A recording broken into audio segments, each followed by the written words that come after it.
When Judge Anthony Trenga issued a stern warning to Pam Bondi, threatening jail time, no one expected what would come next. No one anticipated she would be the one to throw the courtroom into chaos. What Bondi revealed moments later didn't just change the mood. It suffocated it. What followed spread like wildfire across the nation. Before we dive in, comment where you're watching from and subscribe so you don't miss what happens next. Inside the federal courthouse in Alexandria, silence reigned. The tension was thick enough to slice with a knife. All eyes turned as Judge Anthony Trenga entered courtroom 14A. At 63, his presence was commanding, an icon of stern justice with a no-nonsense reputation, especially in high-stakes political cases. But today, something was different. A quiet unease hung in the air, like the charge before a thunderstorm. The door opened again. Pam Bondi stepped inside. Former Florida Attorney General, loyal Trump ally, a political warrior clad in a crisp navy suit, blonde hair pulled back tight. She didn't just walk into the courtroom, she owned it. Today she wasn't just another defense attorney. She was the center of gravity in a trial pulsing with political tension. Outside, chaos brewed. Trump supporters and opponents clashed, their chants echoing off courthouse walls tangled in a web of camera flashes and protest signs. Inside, the room was packed. Reporters, spectators, lawyers, every seat taken, every breath held. Judge Trenga sat, gripping a stack of case files.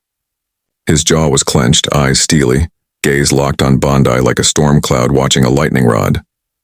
Across the room, Bondi stood firm, a folder of documents in hand. Her eyes never left him. This was more than legal procedure. This was war. Trenga struck his gavel. The sharp crack echoed like a gunshot. "This court is now in session," he said, his voice cool and razor-sharp. He didn't waste time. "Today we hear the defense motion to dismiss the indictment. Ms. Bondi, you may proceed. But be warned, this court will not tolerate theatrics." A flicker of a smile danced across Bondi's lips. Not amusement, readiness. She had faced warnings before. This was just another battlefield. She stepped to the podium with poise. Every move calculated, every word chosen with precision. "Your Honor," she began, voice steady and precise.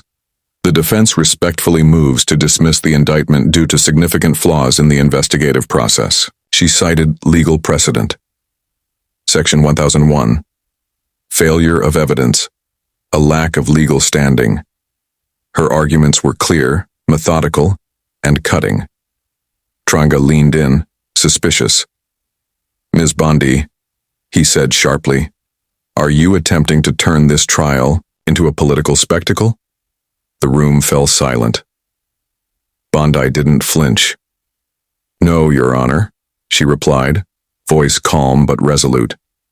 "I am fulfilling my duty to defend my client. My argument is grounded in law, not politics. If permitted, I will outline the specific deficiencies in the indictment." Trenga's jaw tightened. He gripped his pen like a weapon. "What you call deficiencies," he said coldly. "This court calls irrelevant technicalities. This is not a forum for political maneuvering." But Bondi held her ground, unshaken.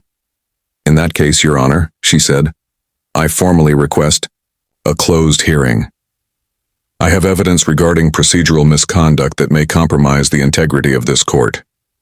The room stirred. Murmurs spread. A reporter whispered, "She's playing high stakes now." Even the lead prosecutor, Chen, shifted uncomfortably. Judge Trenga slammed the bench with his palm, rattling the glass of water beside him. "Are you challenging my authority in my courtroom, Ms. Bondi?" he bellowed. She stood taller. "No, Your Honor. I'm requesting what the law allows. If that is denied, I have no doubt oversight agencies will take interest in the court's conduct." A silence fell so heavy it was almost audible. Trenga leaned forward. His voice dropped to a low, dangerous growl. "Ms. Bondi, I warned you once. Your request for a closed hearing appears to be nothing more than a tactic to disrupt these proceedings. Should I interpret this as contempt of court?" The temperature in the courtroom dropped. Reporters wrote furiously. Prosecutors looked rattled, and Bondi, unfazed, prepared to deliver the next blow.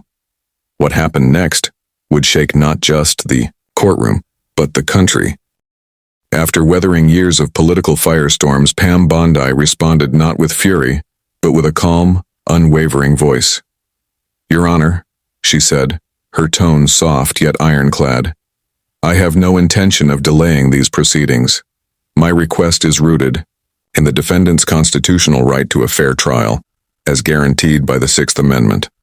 To dismiss this motion, without reviewing the evidence, risks violating foundational legal principles." She paused deliberately, letting her gaze sweep across the courtroom, inviting every soul present to bear witness. Judge Trenga slammed his hand down on the bench. The sound cracked through the silence, startling several spectators. "Enough," he thundered, face flushed. "Do you think you can stand there and lecture me on the law? I've been on this bench since you were busy running political campaigns in Florida." The personal jab made Sarah, seated at the prosecution table, shift uncomfortably, her brow furrowed. Around her, members of the legal team exchanged uneasy glances. The line between judicial authority and personal animus had just been crossed. Bondi remained still, unshaken. She turned a page in the bundle of documents before her and continued. "Your Honor, I am simply asking that this court consider the legal foundation of the indictment. In United States v. McDonald, the Supreme Court made it clear that criminal charges must be based on established legal grounds, not speculation, and certainly not political bias." Her voice was measured, each word carefully placed like pieces on a chessboard. "If this court refuses to consider the deficiencies, I request that this objection be noted for the record to preserve my client's rights." The words struck with precision. Judge Trenga's reaction was immediate. He stood abruptly, his black robe flaring as if caught in a gust. "Are you threatening me in my own courtroom?" he roared, his voice cracking with rage. "I could have. You detained right now for this conduct." A wave of murmurs rippled through the courtroom. One reporter leaned toward a colleague and whispered, "He's unraveling." At the prosecution table, Chen leaned toward an assistant, whispering urgently, concern now etched on his face. Bondi, eerily composed, took a small step forward. Her gaze never left Trenga. "Your Honor, I am not issuing threats. I am fulfilling my duty under federal statute, specifically 28 U.S. Code Paragraph 144, which requires a judge to recuse themselves if there is credible evidence of bias. I have reason to believe the fairness of this trial is now in question." Her words landed, like a stone cast into still water, causing a ripple of gasps and frantic scribbling from the press gallery. The shift in the room was palpable. Trenga, now visibly trembling, slammed the desk again. The glass of water beside him quivered. "You've crossed a line, Ms. Bondi," he snapped. "This court will not be turned into a political circus." "But," Bondi stood her ground, a subtle but defiant smile on her lips. "Your Honor," she said evenly, "if the court believes my motion lacks merit, I am prepared, right now, to present evidence that calls into question the impartiality of these proceedings." The room froze, every breath seemed held. Reporters paused, pens suspended above paper. In that moment, Bondi remembered all the battles she had fought, the relentless media attacks, the public scrutiny, the closed-door pressure. And she remembered one quiet moment in the White House, when Trump had told her, "Pam, they'll come for you, but you're tougher than they'll ever know." That strength now burned in her. At the prosecution table, Sarah bit her lip, the growing tension making her stomach turn. She realized Judge Trenga wasn't just confronting Bondi. He was facing a storm far beyond his control, trying to steady himself. Trenga sat down. His hands trembled.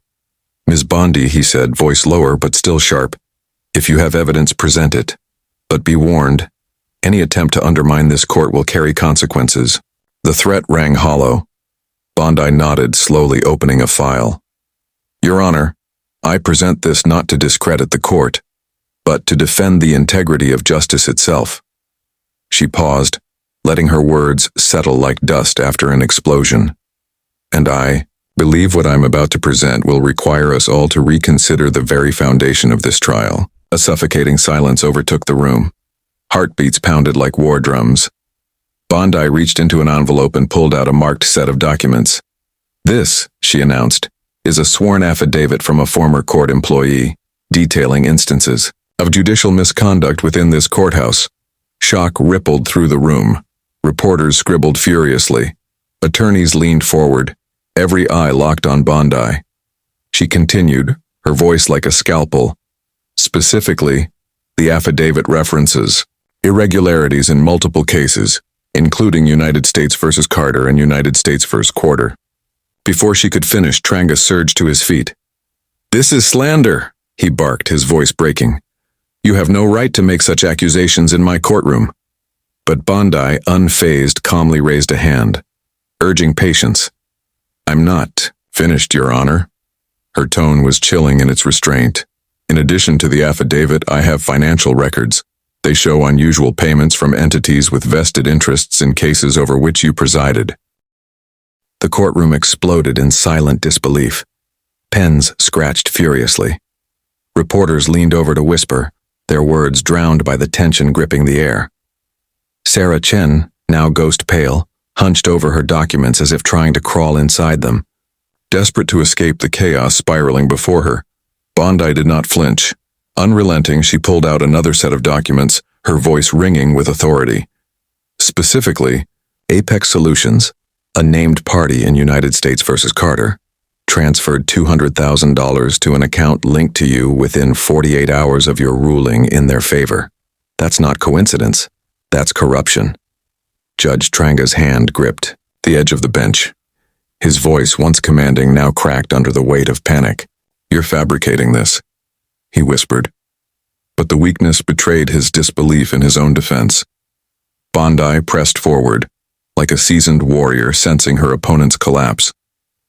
"We also have a legally obtained audio recording you speak with a third party about ensuring a specific outcome in a politically sensitive case." She reached for a small device, pressed play. A recording echoed through the courtroom, unmistakable in both content and voice. "We need to ensure this person doesn't get off.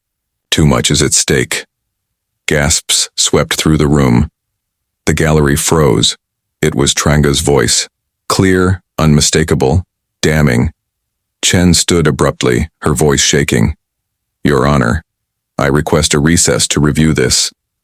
But Bondi raised her, hand sharp and commanding. "Miss Chen, a recess won't suffice.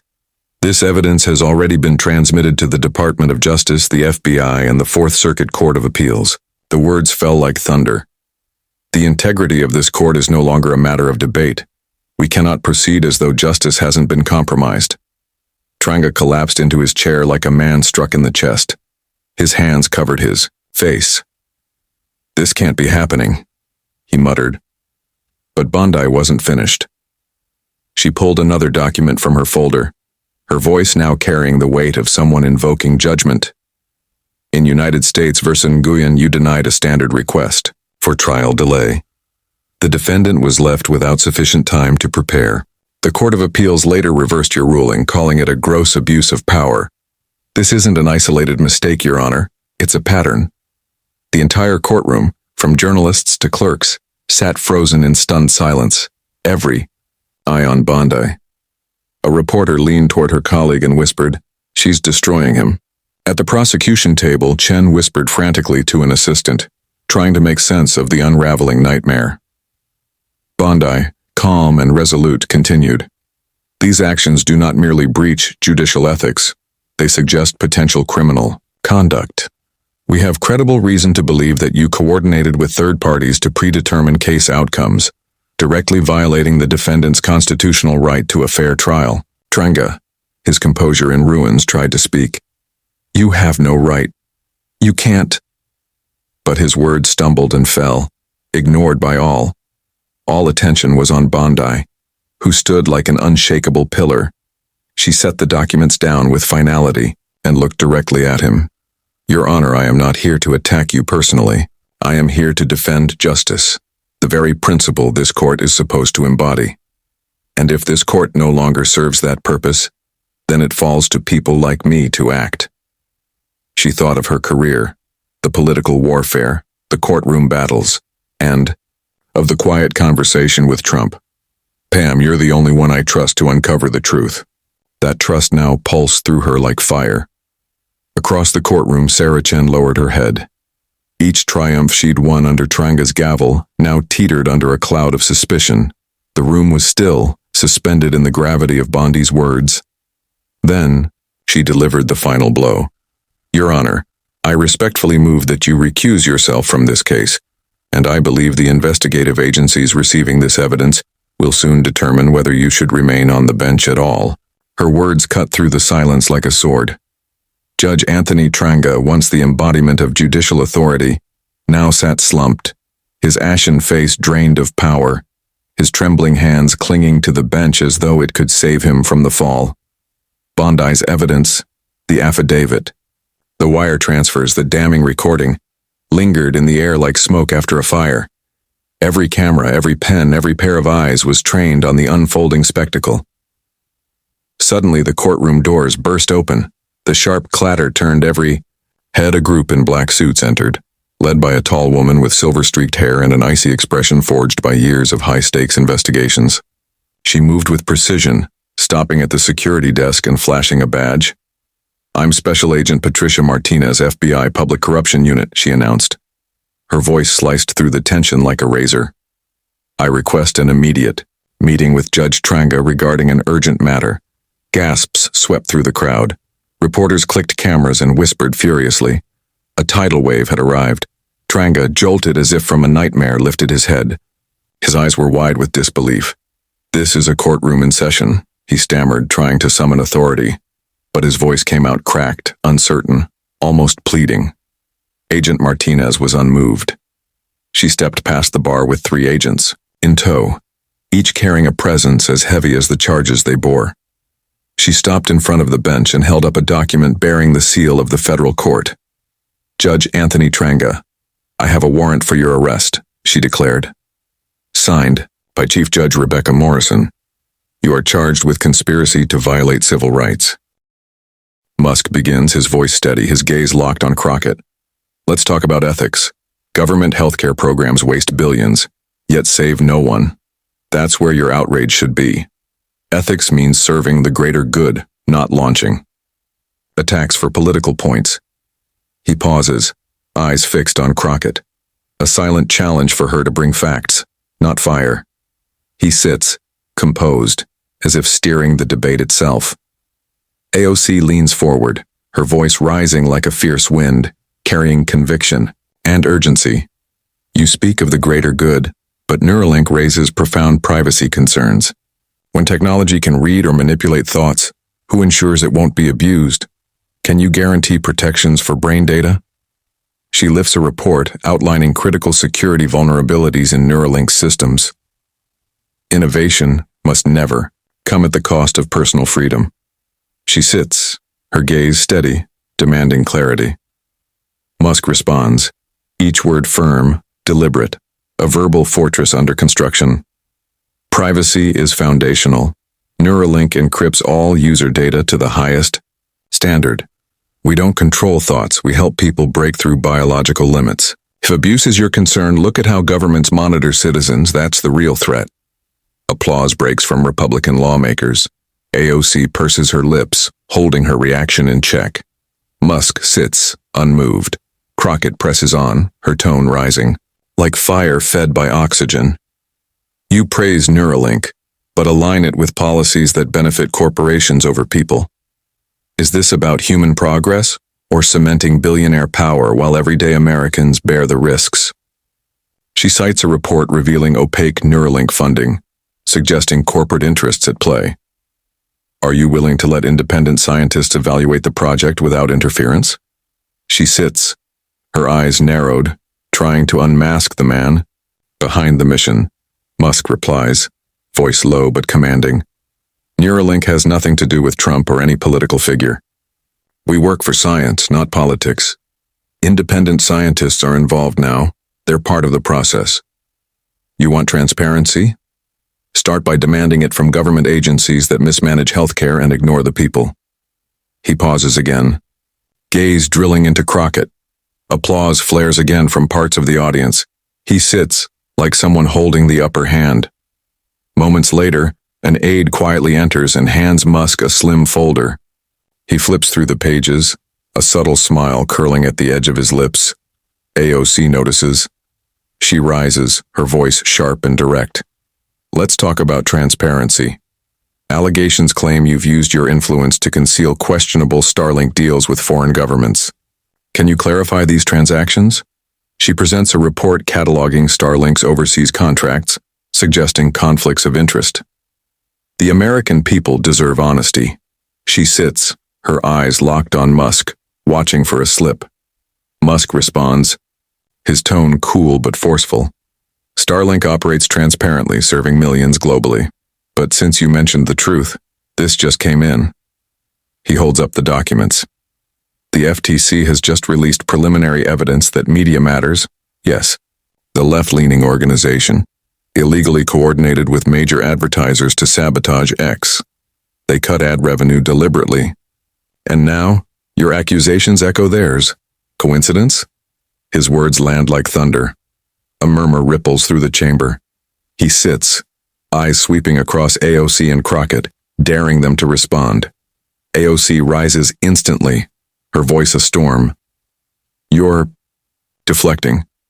The FTC investigation has nothing to do with your accountability for X or Starlink. Instead of answering, you throw out distractions. Fine. If you want to talk impact, here's my proposal. She lifts a draft bill. A new tax on tech billionaires. It's time companies like Tesla and Starlink contribute fairly to society. She sits, her gaze blazing, a challenge etched in every line of her face. Musk counters, voice calm, razor sharp. You call it fairness. I call it punishing success. Your bill would stifle innovation and harm the very industries solving global problems. As for the FTC, I'm not deflecting. I'm revealing the coordinated attacks on X. And your accusations today? They follow the same script. His eyes fix on AOC. More cheers erupt from the Republican side. He sits, composed as though he's just flipped the chessboard. Crockett rises again, her voice a wall of flame. You're dodging real accountability. If the FTC is investigating Media Matters, then I want Tesla investigated too. Reports show labor rights violations and unsafe working conditions. Do you dare submit your factories to independent audit? She lifts testimony from former Tesla workers, allegations laid bare. Don't hide behind innovation. Workers deserve dignity. She sits, her stare cutting through the room like a blade. Musk responds, steady and unwavering. Tesla is among the safest automotive workplaces. We've improved conditions based on feedback from our employees. And yes, I welcome an audit. Then, a pivot, his voice tightening with conviction. But if you truly care about protecting people, start with how government wastes taxpayer dollars, hurting the very citizens you claim to defend.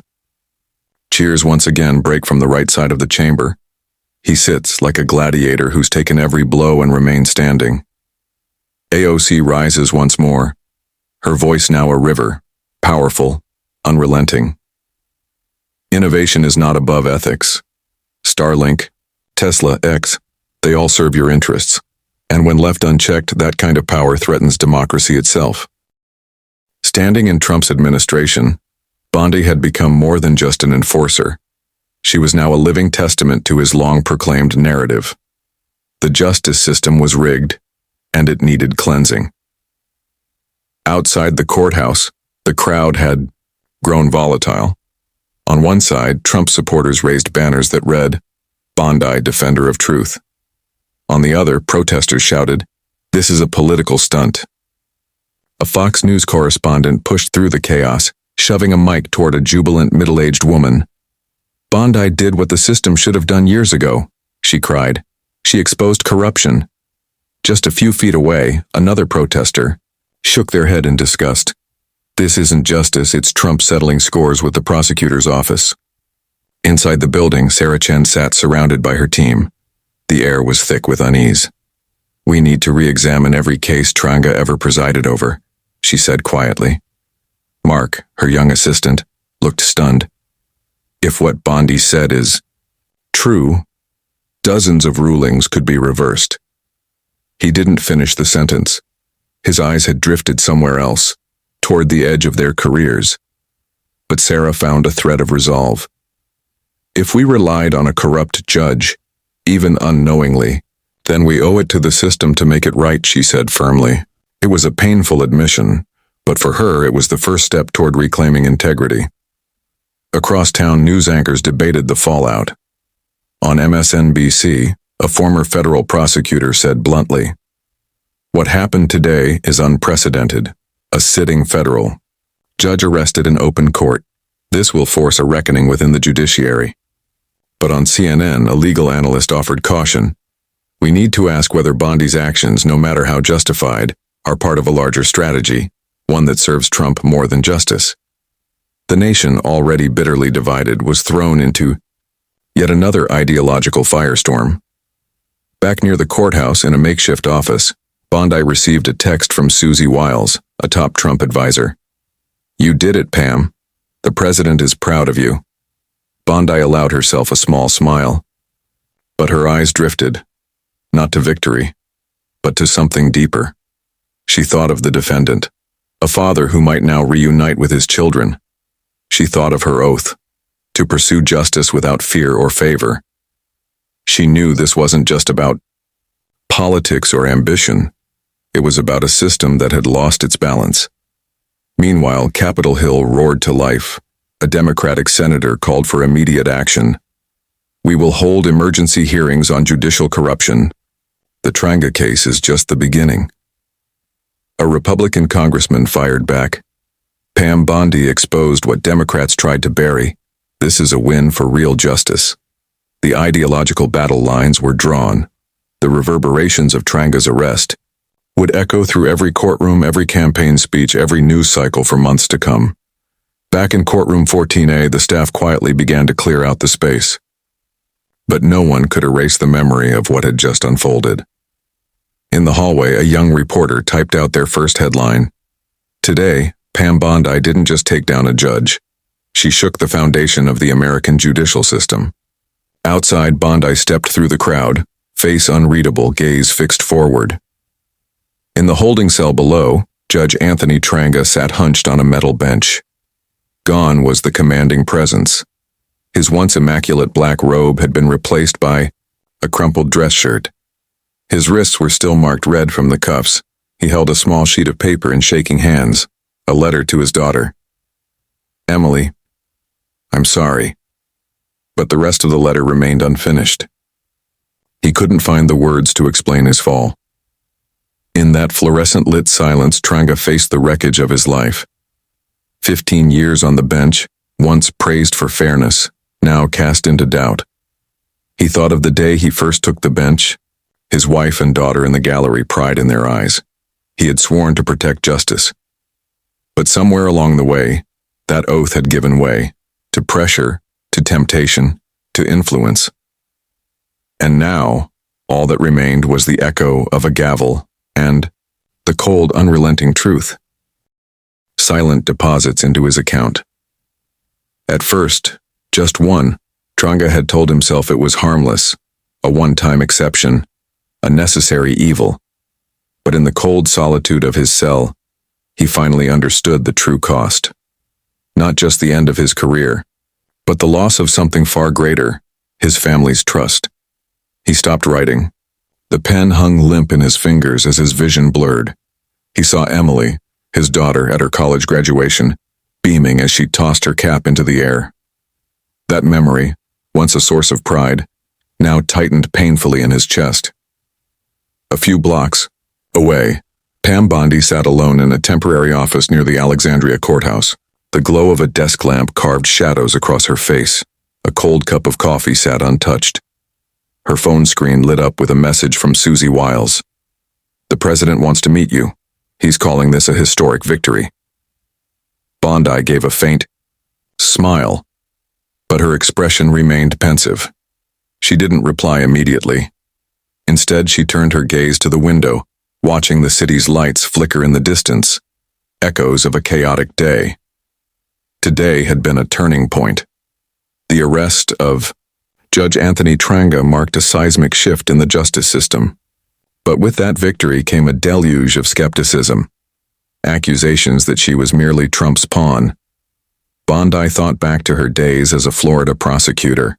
Tough cases, relentless critics, and an unshakable belief in the law. Now, as U.S. Attorney General, every move she made was filtered through the lens of partisanship. Trump had trusted her with this mission, to expose what he called a rotting system. But for Bondi, the Trenga case wasn't about Trump. It was about the law, about justice. She remembered the defendant's face earlier that day, wide-eyed, hopeful, as news broke that his case might be retried. That moment, more than any political praise, was why she fought. Across town, Sarah Chen still hadn't left her desk. Midnight had come and gone, but the weight of the moment held her in place. Before her lay a list of cases Judge Trenga had presided over, each now shadowed by doubt. She stared at the names, her hand gripping a pen as guilt churned in her gut. "We trusted him," she muttered bitterly. An assistant nearby nodded. "We have to do what's right. Cooperate with the FBI, review everything." Sarah nodded slowly. The road ahead would be brutal, rulings challenged, reputations questioned, but she was determined to face it head-on. Back in her office, Bondi returned to her phone and typed a brief reply. "Thank you, but this is just the first step." She set the phone down, her expression hardening. The Trenga case had opened a much larger battle, one not just against corrupt judges, but against a politicized and broken system. As Attorney General, she knew the criticism would only intensify. Accusations of partisanship, claims she was merely extending Trump's reach. But Bondi didn't care. She had chosen this path long ago, and today she proved that justice could prevail, no matter how steep the price. In his cell, Trenga stared at the scrap of paper on his lap. The words, "I'm sorry," blurred under the dim light. He thought of the times he'd ignored his conscience, justifying his choices with ego and illusion. Now he was no longer a federal judge. Just a headline, a cautionary tale. He folded the letter to Emily. Maybe it would never reach her, but writing it was the only way he could still face himself. Outside, Bondi stood beneath the gray Alexandria sky, the courthouse behind her, the future ahead. The arrest of Anthony Trenga wasn't just a legal victory. It was a spark that ignited a national reckoning. Across America, the shockwaves spread. News outlets looped footage of Trenga in cuffs. Congress announced emergency hearings into judicial ethics. A senator posted, "The Trenga case forces us to ask, how many other judges are abusing their power?" States began reviewing his rulings. Dozens of wrongfully convicted defendants were granted retrials. The scales had shifted. At the prosecutor's office, Sarah now led a team working alongside the FBI. They were combing through every detail, determined to root out the damage and rebuild what had been lost. Bondi, meanwhile, used her momentum to push for reform. New financial oversight laws for judges, public transparency tools, and AI-audited ruling databases. Though critics still tied her to Trump, she stood firm in her message. Justice belongs to no party. The judiciary must be a beacon, not a battlefield. Her words stirred controversy, but also carved out a new image, not just as Trump's enforcer, but as a principled warrior for legal integrity. The defendant at the heart of the Trenga case had returned to his family. Bondi remembered his tearful embrace with his daughter. That image stayed with her, stronger than headlines, louder than applause. Trump, in a private call, told her, "Pam, you did what no one else dared." But Bondi knew this was only the beginning. America was still divided. Her choices would remain under a microscope. The Trenga case left a complex legacy, a warning about unchecked power, a spark for overdue reform, a challenge to rebuild trust in the system. Standing outside her office, Bondi took a long breath of cool morning air. Her eyes lifted to the horizon, steel in her posture. This was only the start. Justice, though difficult, was worth defending. As sunlight pierced the clouds, Pam Bondi stepped forward into whatever came next.